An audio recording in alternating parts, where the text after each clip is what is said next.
Graça e paz sobre a tua vida. Precisamos conhecer o Evangelho, o Reino de Deus, a vontade de Deus para as nossas vidas. Para não vivermos religiosidade, para não sermos hipócritas religiosos e nem basearmos a nossa vida em crendices e muito menos em sofismas. Precisamos conhecer as Escrituras, compreender a vontade do Pai e assim ensinar outros a viver da mesma maneira. Por isso, a gente precisa entender que nós temos que... A nossa vida, ela tem que ser uma tradução daquilo que é o reino de Deus, que é a vontade de Deus. Por isso a gente precisa dar o que é devido a cada um. E muitas vezes nós queremos contestar ou brigar por certas coisas e partimos para um posicionamento que não traduz em nada os valores do reino, e nós precisamos traduzir os valores do reino.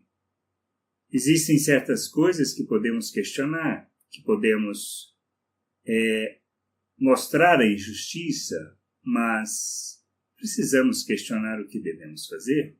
Esse é o ponto. Numa certa situação, em Mateus 22, 17 a 21, os fariseus, os religiosos procuraram Jesus para perguntar se deveriam ou não pagar tributo a César. Qual a implicação disso? Se ele falasse que não, eles entregariam ele a Roma, como um dos que estavam em rebelião. Se ele falasse que sim, teria um problema com o povo, com aqueles que o estavam ouvindo.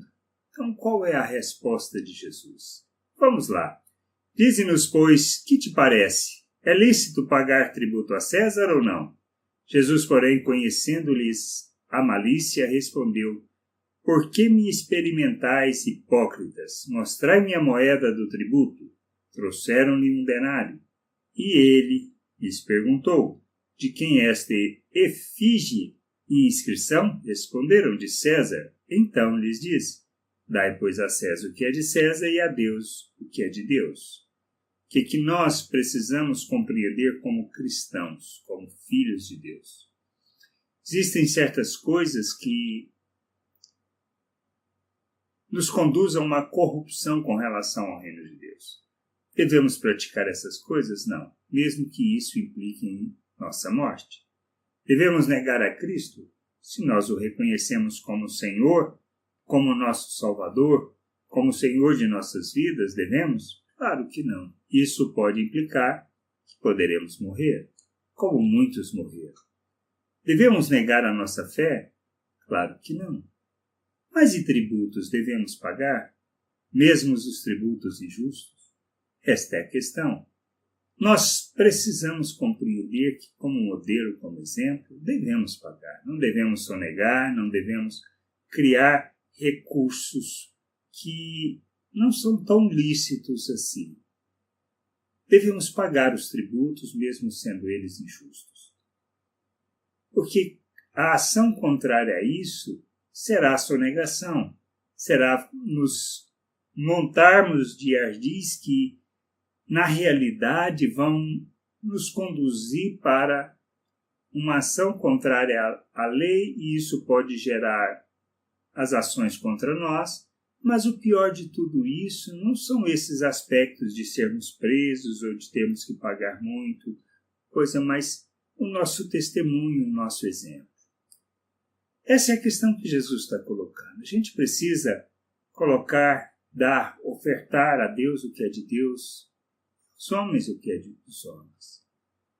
Os tributos injustos, temos os meios, os caminhos para contestar, brigar, protestar contra os mesmos. E nós precisamos fazer isso. Mas o que nós devemos dar a Deus? Essa é a questão.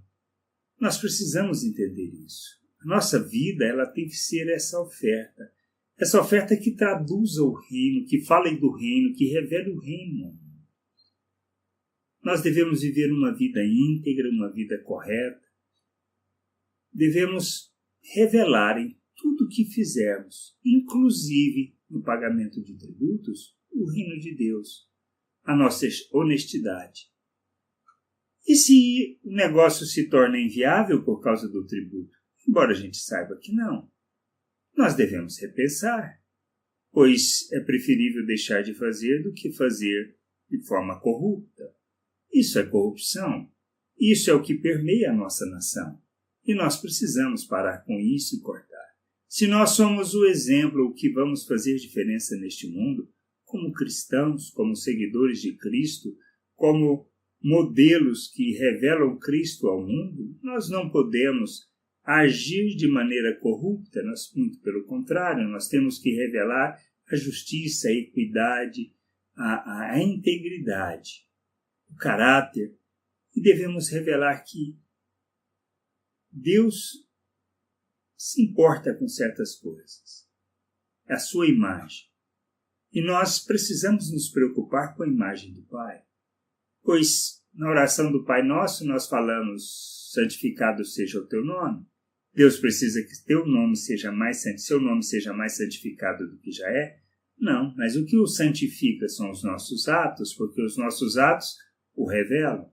Se a gente age como as pessoas do mundo, de maneira corrupta, nós estamos glorificando o Pai, santificando o seu nome? Claro que não. E é isso que nós precisamos entender. Nós somos chamados para revelar o reino, para manifestar o reino neste mundo. Por isso a gente precisa dar a cada um que é devido, mesmo que algumas vezes sejam injustas. Por isso, Jesus no Sermão da Montanha fala sobre isso. Dar a outra face, caminhar 2 milhas, dar o que pede emprestado. São essas coisas que revelam que somos cidadãos do reino. Confiamos naquele que nos chamou para o seu reino, para a sua glória, para sermos participantes da sua natureza. Por isso não podemos negar quem ele é. E os nossos atos devem traduzir quem ele é. Isso que a gente precisa entender e compreender. Sermos filhos que revelam o Pai no mundo, que o glorifica por meio das nossas vidas em todas as coisas. Temos que crescer, temos que amadurecer, precisamos revelar o Pai ao mundo. Por isso não cabe em nossas vidas atos de corrupção, muito pelo contrário. Temos que ser íntegros, honestos, justos e verdadeiros. E praticarmos a equidade, que é repartir na nossa abundância com aqueles que precisam.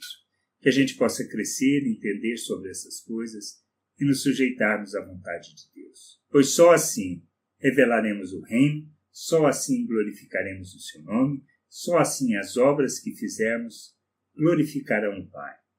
Pois fomos chamados para sermos como Jesus Cristo, expressarmos Ele ao mundo, tornarmos o Deus invisível visível neste mundo por meio da igreja, da família de Deus. Que a gente possa crescer, amadurecer e revelar o Pai ao mundo. Graça e paz sobre a tua vida. Amém.